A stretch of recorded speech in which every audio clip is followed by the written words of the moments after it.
Thank you very much. And now, welcome to another day of Worlds 2020 group stages, esports fans. We got 3 more groups to take care of, starting with Group B here today. My name is Clayton Captain Flowers Reigns, joined once again by the immaculate Sam Kobe Hartman Kinsler beside me for these first 3.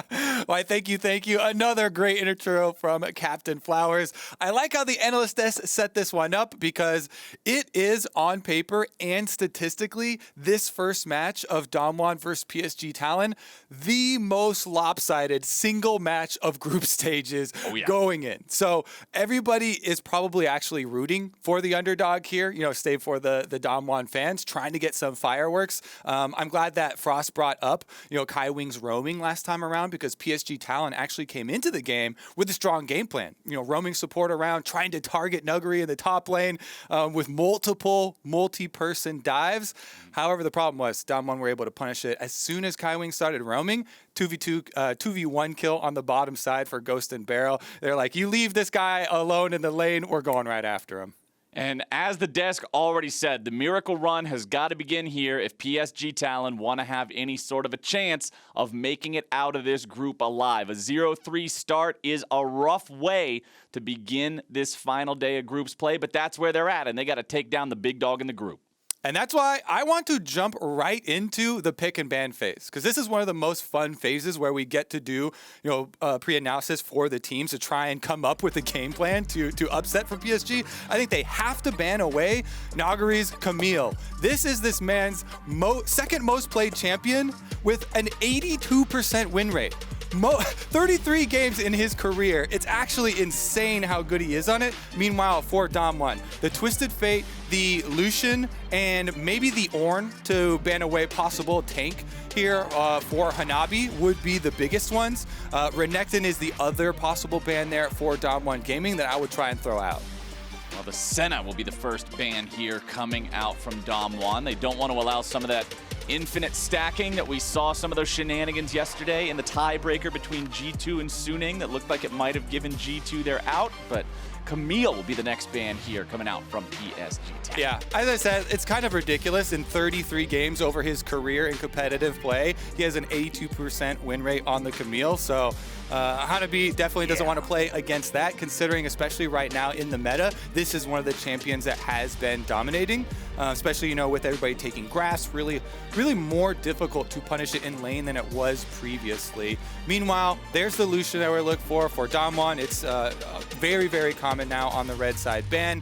I would still be looking, for them to throw one more ban here at Hanabi. Take away one of the comfort picks, probably the Ornn or the Renekton. If they want to continue on bottom side, though, and continue to target Unified, they very well could whittle down on this champ pool.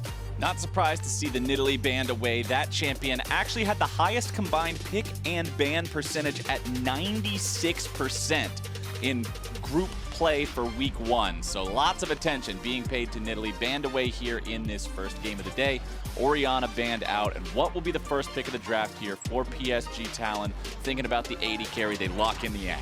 And the Ashe does get through utility from the bottom lane. This is a good strategy here for PSG. You want some hard engage to be able to try and punish DAMWON when they do go for some of these more aggressive skirmish plays. They're playing around Canyon. They're trying to fight you. If they can get some good Ashe arrows, that may be an opportunity to punish. And instead of banning the Ornn, DAMWON just pick it right up here. Ornn. He has been instrumental in so many victories in so many games throughout Worlds 2020 here so far. And DAMWON are looking to put another dub in the column for the big man with the horn. Graves also locked in. Super popular pick so far this tournament. Not surprised to be seeing more of him. And the Syndra hover coming out from PSG Talon, but they switch it up and they go for the Kindred instead. Yeah, back on Kindred once again. Some more comfort here for River. See what they followed up with as far as the Syndra hover that they had before. It's an interesting topic because so many teams have so highly prized Syndra, but since the last round of nerfs, she does have a lot more mana problems than previously, and this has opened up a lot more answers for counter matchups in the mid lane, because not only can you try and play assassins into the Syndra like the Ekko, but you can also try and play the mana game versus Syndra. with the problems that she does now have with the last round of changes. They are going to allow PSG to throw 2 more mid lane bans though. Right on through at ShowMaker. He doesn't care. His champ pool is deep enough. Faith in the mid laner from DAMWON, saying you can ban whatever you want, we'll still have an answer for it. Instead, they wanted to make sure they got that Jhin online for the matchup in bot lane against the Ashe before more bans came through targeting that one. Now that we're in Ekko the Zoe, second half maybe? of the bans here, it's Lulu, the first one banned away by DAMWON. And I would say for PSG, if you're trying to protect the Syndra, okay, they are going double assassins probably then. Akali banned out here. As we've seen, Ekko probably short to follow. Meanwhile, the Lulu that they used last time around from PSG to try and push on the top side, multiple 3-person dives against Nuguri were fended off. Is banned away, so they won't be able to pull off that same supportive strategy from the top side of the map. Meanwhile, they also still ban away the Sylas. Don't want that Sylas into Ornn, which it definitely can scale super well. Has a pretty good lane against him. You can go Conqueror versus the Ornn and have some pretty good ults to steal as well. All right, what's that last ban going to be here? Will we see that second assassin ban paired up with the Akali just trying to protect tank on this Syndra a little bit further? Or will they switch it up? Pantheon banned away instead. Playmaking support taken away here. BeryL not going to be able to pull off a Core JJ impression from from yesterday. Let's see. What are they going to lock in for bottom side here first? That Ekko does get through the bans and they snatch it right up. I expect that to get locked in for ShowMaker. It allows you to play 4-1 there since you do have the Ornn, you have long range engage. And if you play the side lanes, it's so effective for Ekko to be able to push later on without too many answers and then be able to move in for a collapse with a super long range Ornn engage and the follow-up from Jhin ultimate. It's really beneficial for DAMWON to open up the map. And I really like leaving that support pick for last here too, since they already know what the enemy mid laner is. This will allow them to see both halves of the 2v2 lane that their opponents are drafting before making their own choice and picking that one up, trying to give DAMWON as much of an edge in that bottom lane as they can. So GP topside against Ornn, he'll be able to farm up. We'll see if he can have the impact they need from their top laner to really, make this upset that is so unlikely happen. Yeah, we've seen so many, Ornn attempts or Gangplank attempts to the Ornn. The idea is, of course, that you get your cross-map ultimate and you try and make plays off bottom side. Ornn just, can't really dive unless you bring the jungler as well versus the Gangplank. And so Gangplank tries to scale up. You have your passive for extra gold generation, and you try to get dragon plays off with your ultimate. If Gangplank is pressured hard enough by the top side of the map, though, that he has to use his Gangplank ultimate for wave clear or to defend himself against dives, then it really takes away, all the potential for that pick. We'll see if they can actually pull it off here for PSG Talon. Definitely have a mountain to climb against them, going against LCK #1, against DAMWON. So far, the most dominant team.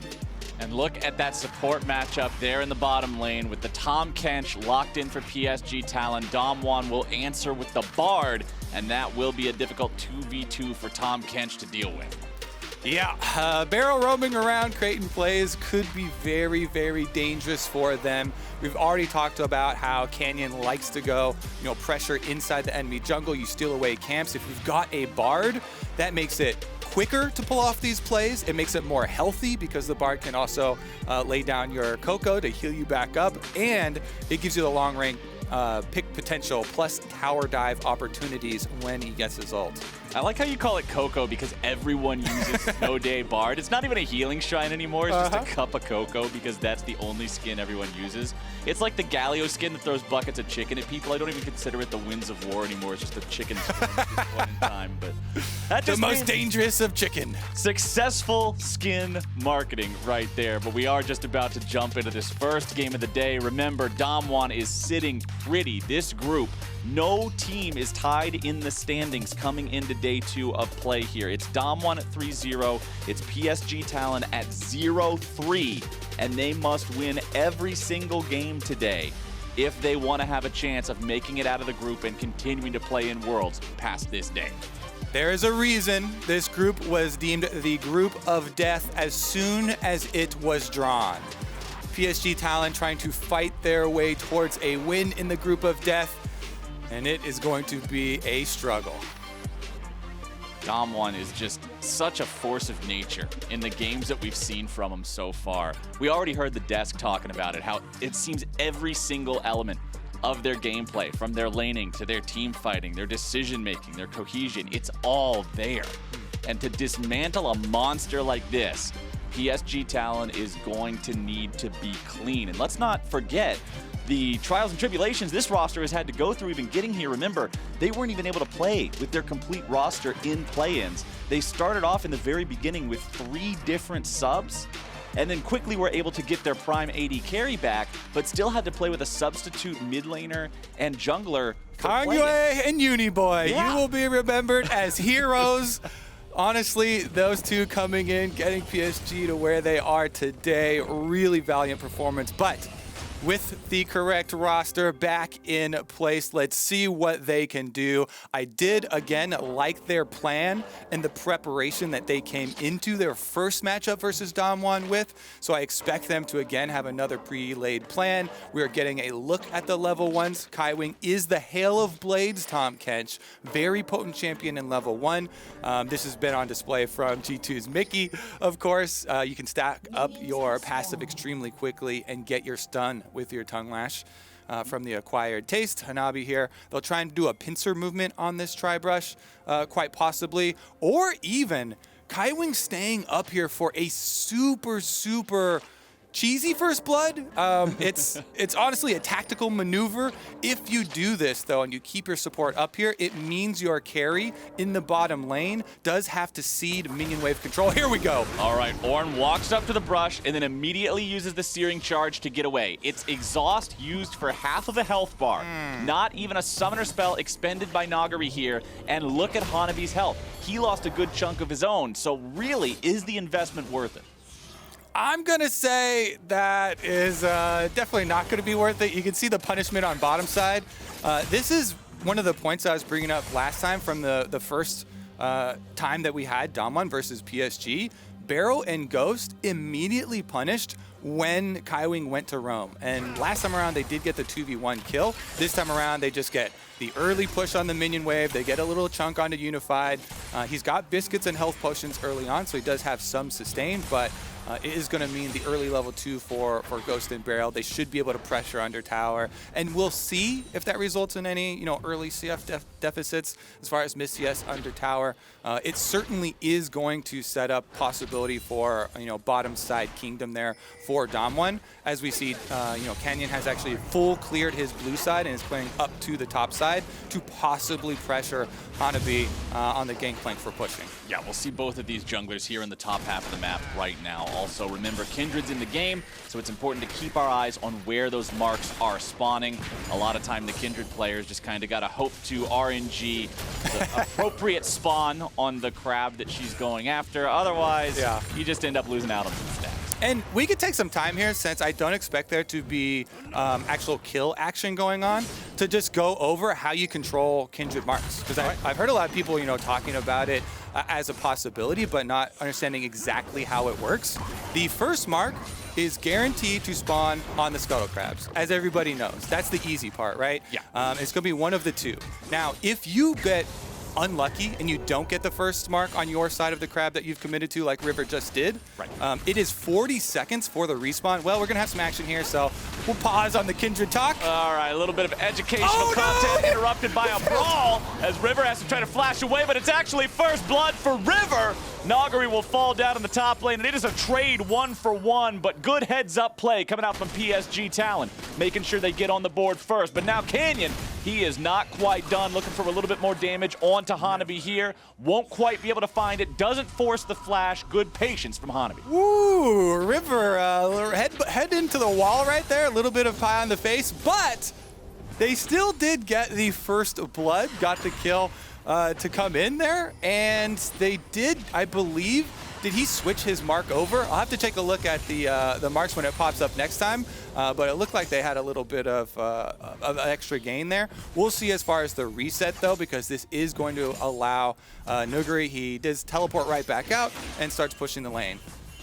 Nuguri ending up with the death there, but let's take another look at how it went down in our Axe replay. All right, so Canyon does get the full combo on him. Missed Q over the wall, so River does have to flash, but it allows him to get the execute there onto Nuguri, so they do get it to come in pretty early. That being said, DAMWON still with a very, very slight extra gold lead from CS. And the one thing to pay attention to in that fight is although Hanabi walked up and fired the bullet from his gun towards Nuguri, look at the scoreboard. There's no assist for the Gangplank. So first blood came through for the Kindred, who managed to get the kill without GP actually being involved. So the extra 200 gold that you would get from the assist on first blood is not in GP's pocket, which makes that work out a little bit better for DAMWON than you would otherwise expect. And now you can see Canyon continuing to just farm up a storm here on the Graves, doing what Graves does, clearing those camps out so efficiently and so quickly as ShowMaker goes in for a trade here. But Tank gets the better of him on the Syndra.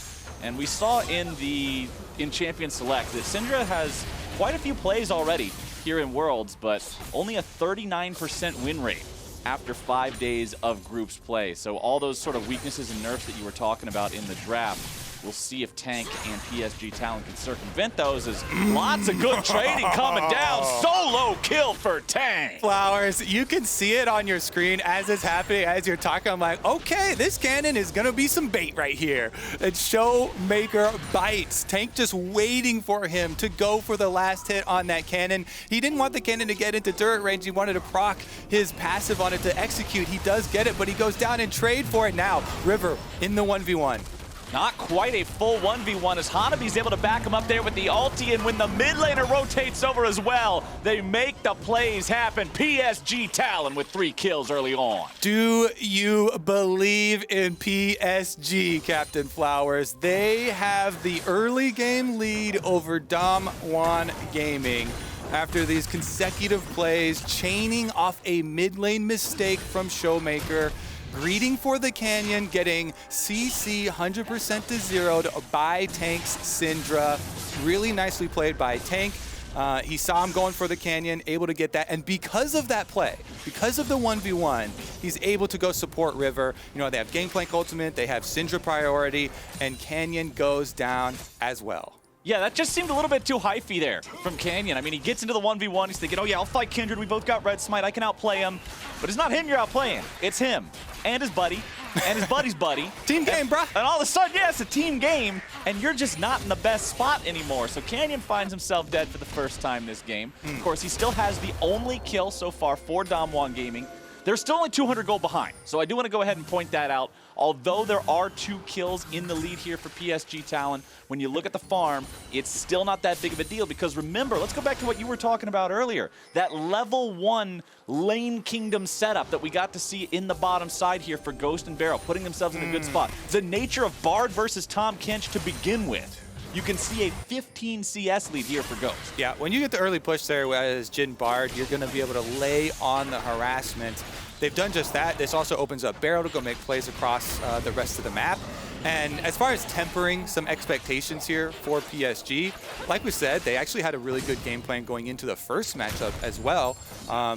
Let me tell you a little story, Captain Flowers. All right, regale me with a tale. Gather around, because in game number 1 with the matchup, they threw 2 3-person dives at Nuguri for the top side on his cannon.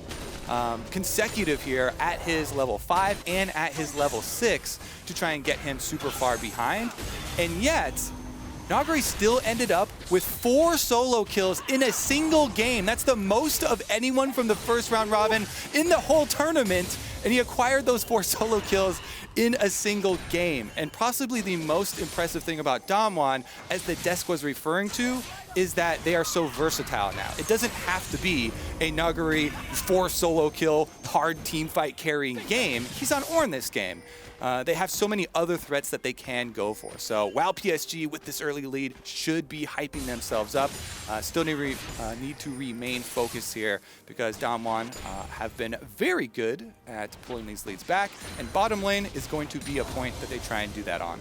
Well, hey, I praised DAMWON for a 15 CS lead in the bottom lane, so now I got to give credit where credit is due to both solo laners of PSG Talon, because they also have 15 CS leads over their opponents. Topside evolving now into a 20 CS lead for Hanabi's Gangplank. And remember, that's Gangplank, so each minion is worth even more when he farms it up with the parlay bonus. Now, with River and the rest of the squad here in this top side of the river, they'll easily pick up that first Rift Herald for themselves.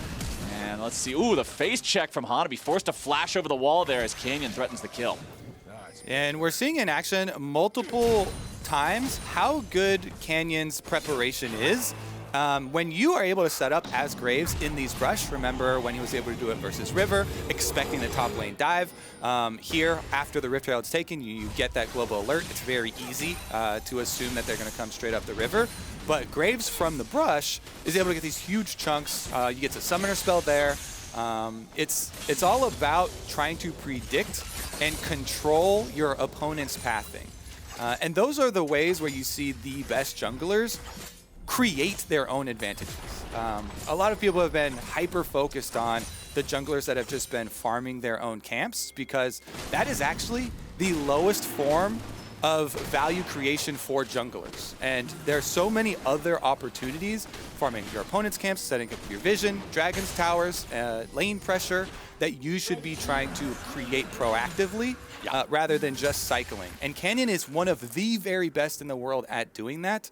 This is the difference between some of the Graves that just kind of are even in CS, till later, and those that actually create opportunities for their laners and create deficits that are forced upon their opponents. Can't be having no vegetarian junglers at Worlds, my friend. They got to get some meat in the diet, need to be carnivorous, setting up opportunities for themselves and the people around them to make sure they can get those plays. Now you can see Canyon here in the bottom side. Tries to take down that third plate, won't quite be able to get it, but pretty easy for him to retreat. A Tahm Kench isn't going to do a whole lot to chase him down, but top side, Shelly is summoned up, used very early, so they're not going to get a ton of extra value there, knocking down a bunch of plates, but they will get the first two, nearly taking out the third here. Just wanting to make sure that they get to drop that Rift Herald, guarantee the value they're going to get out of it, put all the money onto Gangplank. Trial by Fire will light the turret up. And a couple more hits here should be able to grab that third plate for him, but doesn't want to stick around. There we go. Just manages to get it on his way out. Yeah, confidence there, because you've got the cannon minion, extra damage, and you can just walk away. This was actually pretty necessary, because if you look at the matchup here, an Ornn with teleport, it's very rare that you're going to get the ideal Rift Herald situation where, you are able to either kill or force off the opponent top laner to take the first couple turret plates by yourself, then use the Rift Herald true damage for execution on the turret to get the whole one. Yes, that's an ideal situation. You would love to have that happen. But when you've got an Ornn, like Nuguri with a Sunfire already and teleport ready, it doesn't seem like in the next 2 minutes you're going to be able to get that situation. So he wants to cash in on that Rift Herald as quickly as possible. 3 quick plates to boost that gold here. Trinity Force completed on the Gangplank. Bounty already on Kindred as well. So they do still have the top side operation going for PSG, and now with the Gangplank ultimate that should be ready again, we'll see if they can actually create a play here. Yeah, the Kindred, the second richest person in the game, always feels good to have that big of an economy when you are a jungler. Both of those junglers do have the Warrior enchantment completed already. And if you look in the inventory of Canyon, you can see the serrated Dirk. So going for some lethality, very good choice this game. When you look across the board, you see a lot of squishy champions aren't going to be itemizing a lot of armor. Lethality gets you plenty of bang for your buck. And so Canyon manages to outplay the shopkeeper early on. Now, the Drake will be spawning here in a little bit over 2 minutes. It's going to still be 6 minutes before Baron comes online, so that's still a ways away. But Canyon does move into the enemy jungle. Here's what you were talking about, saying, hey, steal the enemy camps. You don't have to farm your own as long as theirs are up. And now River will move into this bottom side river down here. He'll take the Scuttle Crab while Canyon takes his top side camp. But it's a 3-man dive coming through onto Hanabi, and they should be able to grab the kill onto him here. The burst goes through, the damage comes down, and Hanabi goes home in a body bag. Nuguri barely walks away from that turret aggro, but barely is good enough. Now on the opposite side of the map, River's getting into a fight in the jungle, chases BeryL away, but will not find a kill. So DWG with another proactive play here. Take out Hanabi, as well as opening up, extra turret pushing power here on the top side, while backing off of their weak side. They just revealed multiple members on the top side of the map, so Ghost and BeryL already avoid the possible counterplay here from PSG. Very good by them not to give anything back. And this is how you make the trades one-sided, Flowers. There's nothing offered from DAMWON to allow PSG to get an answer there. Even ShowMaker on Ekko is able to avoid any possible hard counter push towards the mid lane. And for Ekko to only be down 10 CS versus the Syndra feels like he's going to have a very good time as the towers start to go down and you transition into side lane play. This could be a 2v1 though. Well, ShowMaker goes for the playmaker, but considering Tank's got buddies there, once again, Kobe, it just comes down to team game. You got teammates nearby, all of a sudden the other dude can't get done what he needs to do, and that means that Tank gets to walk away. He'll head back to base, shop up, does have TP to come back and immediately get right back into the action. And pretty quickly here, Flowers, DAMWON's strategy is going to be to split those teammates up, because if you do move down, you take your bottom outer tower as well, that would open up both side lanes to allow ShowMaker to call for the 1v1. You call your shot, you say, who wants to answer? You've got an extended lane down there, which makes it really, really dangerous for the PSG members to send any single person there. And they have to have a plan to either force on an objective on some other opportunity, some other area of the map, or invest globals to correct the situation.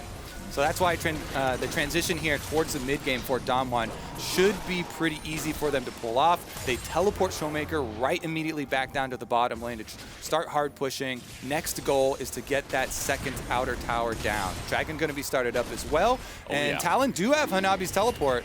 They're using that teleport now. Remember, Nuguri already made his way down here just walking, so he doesn't have to use the TP to get involved. Drake down to 2K. Enchanted Crystal Arrow flies through. Not going to find anything, neither will the Bard ulti.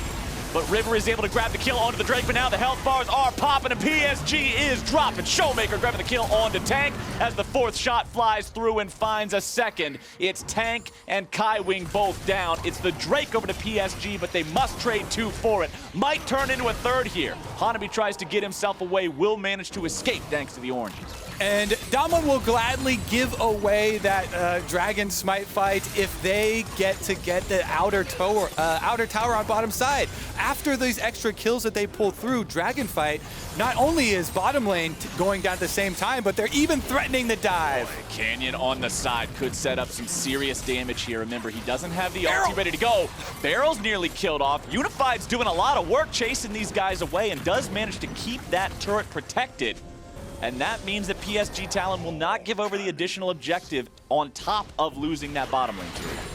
Yeah, I mean, it's definitely props anytime you have a high-pressure smite fight like that. I always respect it. The mechanics are definitely hard to pull off. Canyon was in range. Canyon does have smite, so good job by River. He dodges around. He queues back in to get it. But ShowMaker with the stun.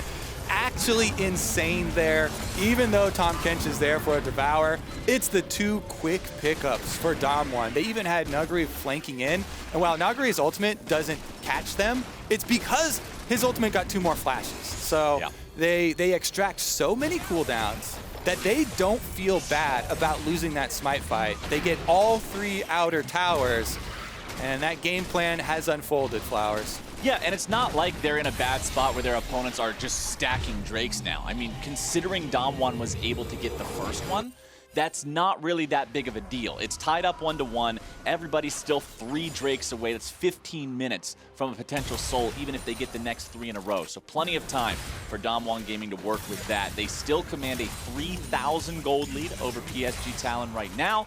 PSG Talon, of course, trying to get those next items completed, get to a point where they feel like they're strong. You can see the inventories right now. We've kind of halfway there to some of those second items. The Black Cleaver being built for the Kindred. You can see a little bit of crit starting to come through there for the Ashe, but Nuguri and BeryL are setting up something maybe down here in the bottom lane, but I don't think they really have kill pressure on the Gangplank adjustment to it. Yeah, Black Cleaver here for Kindred. He's really, it's annoying to play Kindred into Ornn, but he's going to look for some extra shredding there. DAMWON, though, grouping up on mid lane. There's the pick. The Ashe gets caught, but considering there's enough help nearby, DAMWON does not have the ability to follow up on that ulti, so Unified is safe. All right, it's going to be huddle inside your defenses here for PSG and look for the extended member from DAMWON, because they've been corralled onto their own side of the map for so long that all of your vision past the river is completely expired. You can't really get wards out there aside from sending multiple members, firing the hawk shot first. This arrow does miss. Oh, Ghost gets himself away, but has to use both summoner spells to do it. PSG Talon trying to seize the opportunity to take advantage of that out-of-position AD carry, but when all of the resources are available, Ghost can still get himself out of that trouble. However, he's now vulnerable when PSG decide they can make a move on him again in the next 5 minutes. Hanabi face checking the brush. Canyon and Nuguri are right there. The Gangplank so incredibly low. Lamb's rest, but keeping him alive.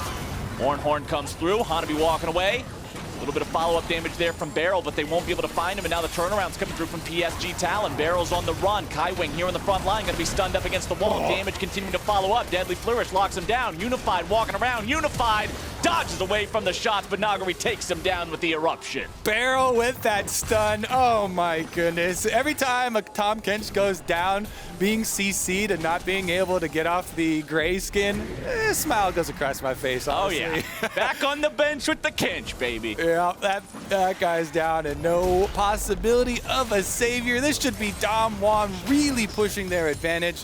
Coming out ahead in that little skirmish there with the CC lock opens up so many opportunities for them. We already talked about the vision expiring for PSG because they've been put on the defensive so quickly here. I think the only thing to look to for that last positive is, yes, they did use Ashe Arrow and Gangplank Ultimate to get double summoners off of Ghost. So now you need to capitalize on that. The Jhin is the target. Jhin is the one you're going for. The thing you have to worry about is BeryL's positioning. If he's next to Jhin, he's got the Mikhails already and he can save him. Well, Hanabi's getting into a bit of a scrap here with Nuguri. However, you can't really kill the Ornn that easily. This is a level 13 Ornn. The ornaments are online, and that means 3,000 gold's worth of free stats here for this big tanky boy in the top lane. Speaking of tank in the top lane, he is working on that tier 1 turret and does manage to take it down. That is the first turret that has been taken by PSG Talon this game. The objectives, they have just been falling behind in pretty badly over the course of this one. Fun fact about DAMWON and turrets. I love fun facts. Oh yeah, well this one's pretty fun unless you're playing against them. If you're a DAMWON fan, this one's great. But in week 1, DAMWON took 30 of 33 available turrets. You know how many they lost? 2. 1 in top lane, 1 in bottom lane. DAMWON Gaming have not lost a mid lane turret at all so far in Worlds 2020. Their turret control has been immaculate. In this game, you can see it's the same story. 4-1. Back when we saw the turret plate comparisons, it was 2-7 or something ridiculous like that. DAMWON know how to take advantage of these objectives and push them at the right times. And they definitely don't have to stop. Next idea here is to transition some of your control wards up towards the Baron. Scuttle Crab, very lucky pickup here for PSG. That gives you the guaranteed vision, so they don't have to be too worried because they do have Hawkshot as well as the Scuttle Crab. But DAMWON here can easily transition on over, and they can keep up multi-lane pressure. ShowMaker there on the Ekko, approaching level 16. Is so difficult to answer. When you have that Lich Bane, the possibility of 100-0ing somebody on that all-in becomes a reality. Oh, BeryL, no, that was not a magical journey. That was a journey straight to hell. Luckily, he has the flash. He gets over the wall. He saves himself. Now the counterattack's coming through. Ornn sounds off. CC's gonna follow it up there. The Jhin ultimate providing the slows. Kaiwing trying to walk away, uses the thick skin, but it's not thick enough. ShowMaker picks up the kill. ShowMaker gonna make up for that one. He's like, don't worry, BeryL. I know misdirection. Nobody's gonna remember that play. As soon as we get the kill off of it, a boom! Magical journey pulled off there. Doesn't matter at all. The Baron now being forced down. PSG, can they make the miracle steal? PSG knows they can't just allow DAMWON to get away from this. That ulti wasn't quite on the mark, but Tank's able to find the kill onto BeryL, and that means that DAMWON are shut down from this Baron play. Good move there from PSG Talon, stopping them and picking up a kill. Yeah, not gonna let them run over you. And again, tank here with these Syndra stuns. These have been a lot of the pickups here for PSG. They are able to punish with another tower after that Baron Flowers, doubling your stat already here, PSG. Oh, man. And that's the first mid-turret. That's the first mid-turret that DAMWON Gaming have lost at Worlds 2020. PSG have now done what nobody in this group was able to do in week 1. I like the punish here. They're not going to let DAMWON get away with it. And you start to climb back up in gold. Your Kindred keeps getting on marks here to scale up for River, one of the comfortable champions. Canyon cuts it short. No parade today as the blue buff is taken away as well. As a fight over Gromp. Wins that one too. Yep, Canyon is just stealing everything here. Crime City Graves. All the crime, none of the city. Just the jungle instead. The true mafia boss. He's enlisted the Gromp trade. Been controlling the Gromp trade in the underground since I was 5. He was born into the Gromp life. As Nuguri backs him up here and they go for the invade. 2 versus 3 right now, but backup is on the way. BeryL shows up as Jhin opens up the curtain call. Kaiwing gets himself away, but Nuguri's still looking to knock that Ornn horn through there. Hanabi's not going to end up dropped anytime soon here as Tank tries to deal with ShowMaker in the 1v1. Fires off the ulti, doesn't even force the ulti away from the Ekko, however. BeryL lands his own ult, and now it's trouble here for Unified. He gets gobbled up by the Tahm Kench, but never mind, baby, that's a 2-for-1 deal. Buy one, get one free. Double kill for Ghost as DAMWON Gaming have all 5 men alive, and they are heading right back to the Baron pit. All right, round 2 here. We do have River and Tank alive. That has been the recipe for the comeback plays for PSG up until now. However, as you can see on the map, they are not heading over to Baron. They're choosing their fights here, and PSG have conceded to DAMWON. All right, as things are starting to look very dire here for PSG Talon, I do want to give everybody an update on the state of PSG and their miracle run. So it turns out, thanks to our stats magicians behind the scenes, hold on, let's see if Hanabi, speaking of magicians, let's see if he can make himself disappear, or if DAMWON Gaming's gonna do it the hard way. Looks like it's the hard way, my friends, as Hanabi goes down in the 1v4 here. But back to what I was saying, PSG still technically, and it is very technically, have a chance, even if they lose this game. 1 out of 32 remaining scenarios puts them in a tiebreaker for second, even with a loss here. For those of you in the audience who are wondering what that looks like as a percentage, it's 3. It is a 3% chance to get out of groups. And, oh no, it's a 3% chance to get a tiebreaker. And then you have to win the tiebreaker. So let's even say the tiebreaker's 50-50, so half of 3 is 1.5. So you lose this, you got 1.5%. That's more than 1. And all you need to have a chance is 1. So hey, it's more than that. You know what? I'll take it at face value with the flower statistics here.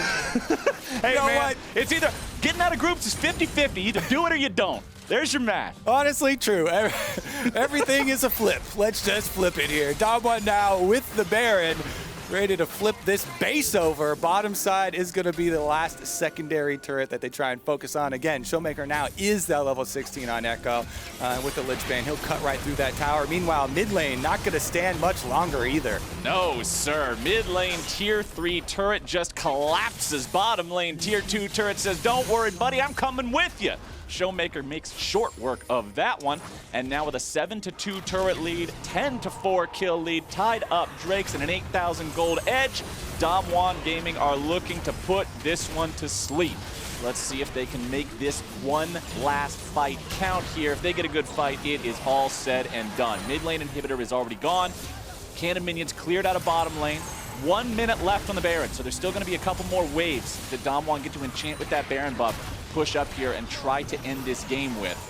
Full health bars for everybody on DAMWON, still hanging out. Now they've got both carries putting the damage onto the tier 3. They rotate so quickly. This team knows how to move and strike and make it count every single time. Tank lands a stun, but it's only onto the Ornn, so it will not even matter.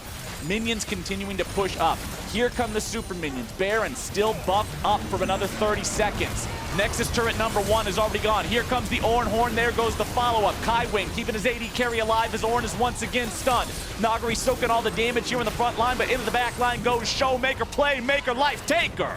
Absolutely shredding through some health bars. Going back to the base now, and he can use the TP to immediately rejoin. It's double TP showing up. It's Nexus exposed. It's DAMWON Gaming doing what DAMWON Gaming does. Picking up a couple of freebies here on the step to the fountain, putting the last couple of auto attacks into the Nexus, and going up to a 4-0 record here in groups so far. Taking their sweet damn time doing it, but that's another dub for DAMWON. DAMWON continue their march of destruction through the group stage here. Not breaking a sweat as we start the second round robin. Just going to be the first game, but looking very crisp. DAMWON, although it was some good early game plays there from PSG Talon, DAMWON just proved that they were a step above here yet again. Remember, it's not quite over for PSG Talon here just yet. They will have to win every remaining game today. And on top of that, then everything else just has to go perfectly for them to have a chance at a tiebreaker for second. Of course, they can no longer secure first. They are 0-4 right now. DAMWON moving up to 4-0 and just looking more and more impressive as we move forward. The way they were able to break that base there at the end, just hovering people back and forth between two lanes, and then within a blink of an eye, they snap their fingers and they all converge on the same turret to take it down. This team is clean.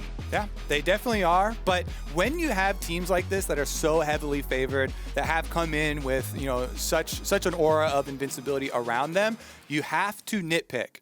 And remember back to ShowMaker, eyeing that cannon in lane phase, lines himself up for the stun. River and Tank were able to pull off some of these early plays. That's how PSG were able to get some of those early kills. And so those are the types of things you have to shore up as you set your sights on Worlds. Yeah, it might be one individual mistake, but if that's the only vulnerability in the armor, that's what you got to target. But talking about the victory as a whole, let's check out DAMWON's Mercedes drive to victory. The fight in the bot lane, 16 minutes in.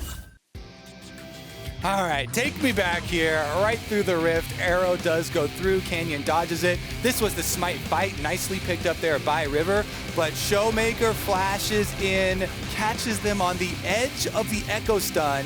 Even with Tahm Kench there, binded on the outside so he couldn't immediately devour, and then after the first kill comes through, takes him down as well. And that is just an opening that DAMWON will take, and they will push through to a huge advantage because they expanded on that. Remember, they were at that point still looking for the outer towers, right. And even though they lose the smite fight, that fight turns into multiple kills worth of gold, plus opening up the map for themselves, and it plays right into their plan. It's just like you said during the game. They're fine losing that smite fight, trade away the Drake. It's only the second one of the game. They had the first to begin with, and then just use the gold, use the advantages, snowball the whole game. Now, while we're waiting for game 2, you can listen to KDA's The Baddest on the League of Legends official playlist during the Spotify music break. We'll be back soon.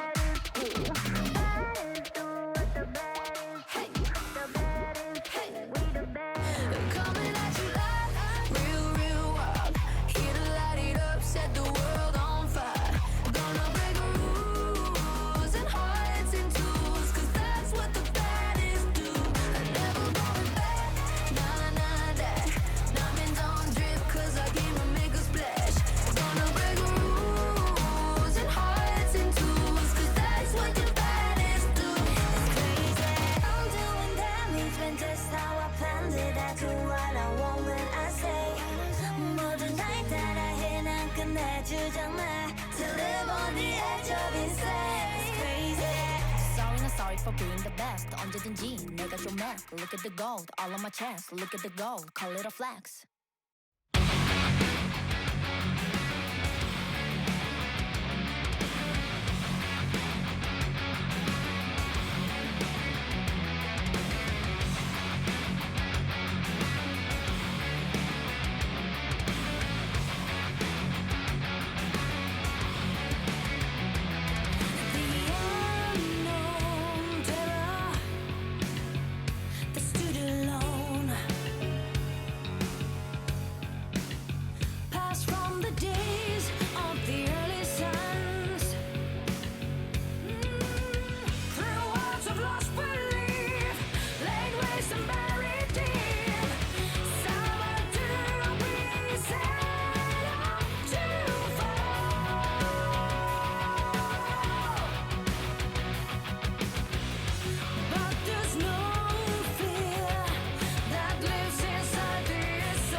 Welcome back, everyone, to the State Farm Analyst Desk ahead of JDG versus Rogue. Now, the LEC team Rogue will start their second round robin and hope to get a win on the board because the implications may be dramatic for them. If JDG win over Rogue, both Rogue and PSG are eliminated from the group stage, and we arrive at these moments very often in a World's group stage, which is where, unfortunately, in some groups, it's really, really difficult. Rogue are up against it, but let's start with JDG, the hopefuls coming out of the LPL as second seed, though, and what we've seen out of week 1, FLICKR, and how do we feel about them right now? I feel like, again, it's just unfortunate that we didn't get MSI to get more exposure for JDG, because I feel like a lot of people are really cold on them, whereas I'm very hot on JDG. I think that they've kind of fallen into the shadow of TES now. Yes. It's about the DAMWON versus TES. But just like a little reminder, that final versus TES went to 5 games in the most recent series. It's truly the brain versus brawn, whereas TES have those Invictus Gaming vibes. It's about the individual performers and their ability to outperform you. JDG are the true brain of the LPL. They don't play a traditional LPL style. It sometimes is much slower. It's much more about the macro and the coordinated team effort, which to me makes them much more dangerous because you're not then just relying on the individual outperformance. Oh, not just the skirmishes, but everything. Yeah, it's everything, especially Hanabi. I mean, we've talked about it earlier already. I think his playstyle in itself is also really creative. I think especially the Silas becoming last week, I think was something we wouldn't necessarily see. So that is kind of like flex opportunities for him too. And honestly speaking, like the way that his pathing works in general is just really clean, really collected. And I think that itself is a good strength for him.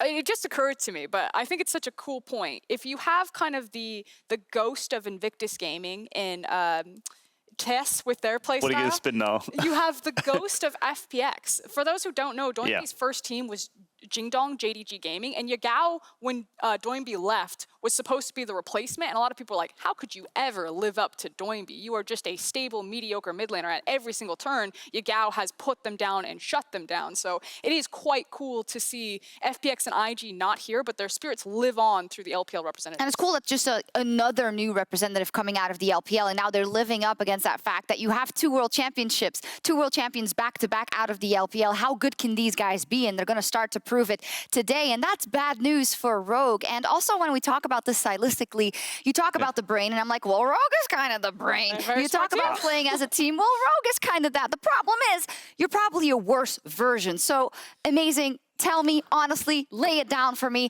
What chances do you give Rogue of beating JDG? Let's go with 30-40. Let's go with 30-40. I like it It's not that bad. So what I like about Rogue, and I think in week 1 we've seen a lot from, is the fact that they're really confident in their identity. I think what they did, especially on the bot side of the map, you know, having them walk into mid lane, make a cheese play there, then suddenly rotate afterwards to level 2, level 3 again to mid lane. They know who they cater to. Mid lane, bottom lane every single time. And I think that in itself is like a good thing to have, because if they don't deviate from the plan, they can perfectionize it. And I think that in itself is something I've been doing throughout the year. And now through groups, I think they've actually gone to the next evolution, which is actually creating more early game aggression to that playstyle they already have in place. And my favorite thing about Rogue is there feels like there's no ego here. Like, you can see some of the ego picks coming out of other teams. You know, Def taking the Draven into Jackie-Love, the Jace pick from Yagao. And I feel like because of how important draft is, because of how quickly things can get snowballed out of control, and because of how intelligent both these teams are, that if there is a bit of ego, if there is a bit of disrespect,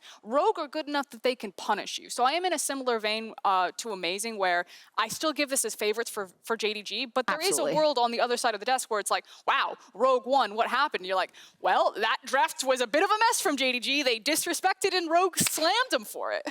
Are you on the same train in terms of 30-40? Because that does seem a bit optimistic. I'm more of a 20-80, but I also think much higher of JDG than I think a lot of my other colleagues do, and I'm just very excited to see them on the stage. But again, you know, I think Larson, Inspired, and Hansama are good enough to go toe-to-toe with their counterparts. I do think that there is a bit of a top gap between Finn and Zoom, but I feel like Rogue have been really creative in how they're compensating it for the drafting. So now it's just, if Finn's going to take the back step, if he's going to be on Malphite duty, Ornn duty, Sion duty, then I need Hansama and Vander to actually break this game open, which is why things like this level 1 are so beautiful. The creativity, the fact that they're one of the first teams to pull up the Kalista still in this meta, and even against Ashes, they will still pick the Kalista and then doubling down. I love it. This is the final evolution of Rogue, and even if they don't make it out of groups, I personally feel like this is a big W for Europe as a whole. But I don't want to hear it yet, because I see that also in the interviews, and you have teams that are underdogs and team, and I get it. You want to learn a lot from the tournament, and for a lot of the rookies, it's the first chance. But you can't give up before you play those last games, in my opinion. So, Rogue, you're going into this draft. Last time around, we also saw that, you know, JDG is a multi-threat team. Zoom can do it on his own. Kanavi will be everywhere. Yagao kind of smurfed on him with the Zoe, and the bot lane was also strong. Where do you start as Rogue? I mean, the issue with slow and steady playstyles, usually they have to play against, you can only pull this off against teams that are necessarily, like, basically worse than you, like on an individual level. And I think for Rogue, I do think that the bot lane is actually a strength of theirs, and I think it actually elevates them above JDG in that department, whether or not the top side of the map is something different. You know, I don't think the top side of the map can quite hang. But the bot side of the map, Vander and Hans, somehow, the way that they have played so far, and obviously the creativity coming in with the Kalista, with the early game trades, with the early game, like, cheeses almost that are happening, I think can elevate them beyond that. And I think, especially if Larsen and Inspired get slightly more synergetic in the way that they play, and they do exactly what they did throughout the year, which is like play towards mid lane, get a roam off, play towards bottom, make something happen, I think they can actually get something done.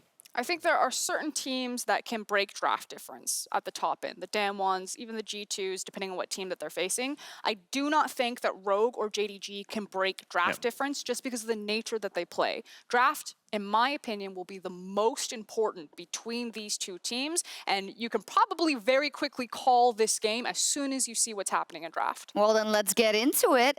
We do have a small break, so I kind of baited you there. It's cool. You can think about the draft and what we're going to see, but it is do or die for Rogue in our second game. Let's see if their run continues after the break.